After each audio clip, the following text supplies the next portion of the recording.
Ya, Saya Latifa Cahyaning Tias dari 11 OTKP 2. oh iya, silakan Latifa bisa dimulai presentasinya. Baik. Assalamualaikum warahmatullahi wabarakatuh. Waalaikumsalam warahmatullahi wabarakatuh. Sebelumnya terima kasih Pak Aziz telah meluangkan waktunya untuk menemani presentasi pada siang hari ini. Dan saya hari ini akan mengulas sedikit materi minggu lalu, yaitu akun nominal, kode akun, dan jurnal. Baik, saya mulai dengan akun nominal terlebih dahulu.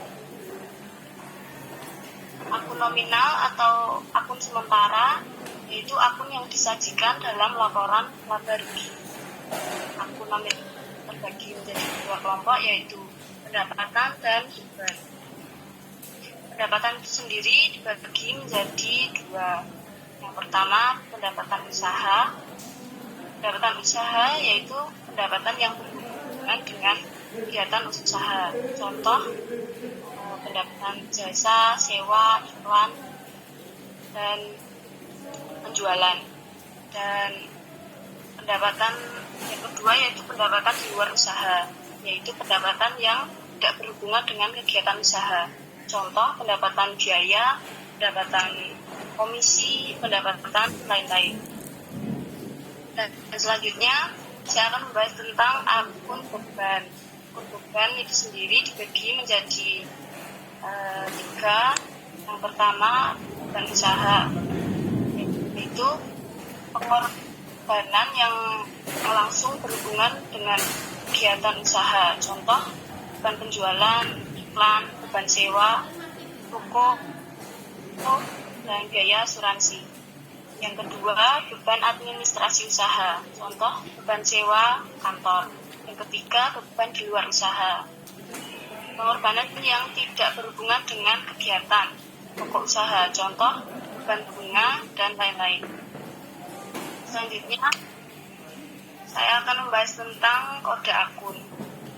Kode akun itu sendiri dalam bahasa Inggris disebut dengan code of account, yaitu bagian dari akuntansi yang tidak dapat dipisahkan dalam catatan dan pembuatan laporan keuangan. Pemberian nama akun tergantung pada satu kebijakan perusahaan, yaitu pimpinan perusahaan, direktur, dan manajer. Yang kedua, berdasarkan sanksi atau kebiasaan umum. Yang ketiga, berdasarkan asumsi atau anggapan. Untuk memudahkan dalam melakukan pencatatan transaksi keuangan, memerlukan kode akun dengan cara penomoran antara satu perusahaan dengan perusahaan masing-masing. Contoh kode harta pasti berkode akun 1, utang pasti berkode akun 2, modal pasti berakun nomor 3, pendapatan pasti berakun nomor 4, dan beban pasti berakun nomor 5. Selanjutnya saya akan menjelaskan tentang jurnal umum. Jurnal merupakan catatan akuntansi permanen yang pertama atau book of original entry yang digunakan untuk mencatat transaksi keuangan perusahaan secara kronologis dengan menyebutkan akun yang diberi debit maupun kredit. Dan fungsi jurnal meliputi fungsi histori, fungsi mencatat, fungsi analisis, fungsi instruktif, dan fungsi informatif. Sekian pembahasan kali ini, kurang lebihnya. Terima kasih. Wassalamualaikum warahmatullahi wabarakatuh. Waalaikumsalam. Latifa, ada yang perlu saya luruskan sedikit ya. Ya. Terutama pada akun nominal, komponen, beban, komponen pendapatan. Pendapatan luar usaha. Tadi Latifah memberikan contoh misalnya pendapatan biaya. Ya, tadi gitu ya. Mohon maaf ya, yang betul pendapatan bunga. Oh ya, bunga. Ya, pendapatan bunga, bukan pendapatan biaya. Terus tadi juga menyampaikan materi tentang kode akun. Tiap perusahaan tentu pemberian kodenya ada sedikit perbedaan karena tergantung 3 hal tadi ya. Kebijakan perusahaan, usansi, dan asumsi. Nah, saya ingin meluruskan sedikit yang namanya usansi kan kebiasaan. Kebiasaan yang dianut oleh perusahaan yang satu dengan perusahaan lain akan berbeda. Jadi bukan kebiasaan umum ya, tapi kebiasaan antar perusahaan yang berbeda. Ya, bukan umum, tapi perusahaan satu dengan perusahaan lain berbeda. Begitu pula yang asumsi atau anggapan. Nah, ini ada yang baru nih, saya tertarik nih ya, fungsi-fungsi jurnal. Memang kemarin saya belum menyampaikan, tapi bagus ini kalau Latifah bisa mencari materi sendiri. Ada beberapa macam fungsi jurnal. Tadi ada berapa Latifah?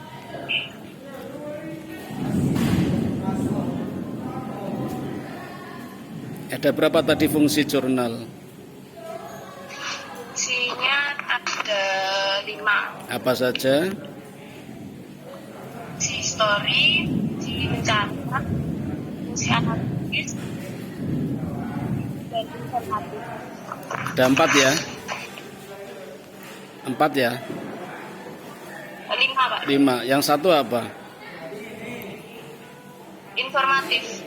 Berarti ada fungsi informatif, fungsi histori, fungsi mencatat, fungsi analisis, satu lagi fungsi instruktif ya. Ya. Saya minta satu aja Latifah, yang fungsi analisis bisa dijelaskan nggak gimana maksudnya itu? Fungsi analisis, bentar Pak.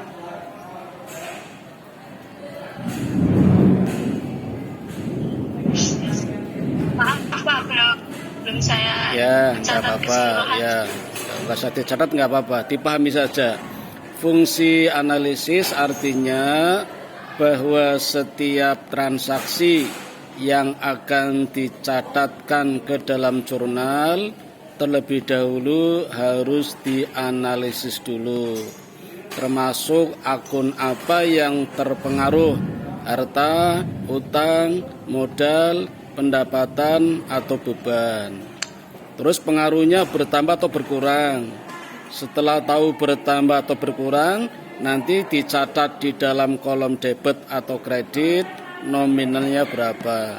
Itu namanya analisis transaksi keuangan. Nah, ketika kita menganalisis transaksi keuangan itu berarti kita melakukan fungsi analisis di dalam menggunakan jurnal. Begitu maksudnya ya? Ya Pak. Baik Latifah, terima kasih sudah cukup bagus menyampaikan materinya, 3 materi sekaligus. Terima kasih ya, saya tutup ya. Makasih ya Pak. Sama-sama.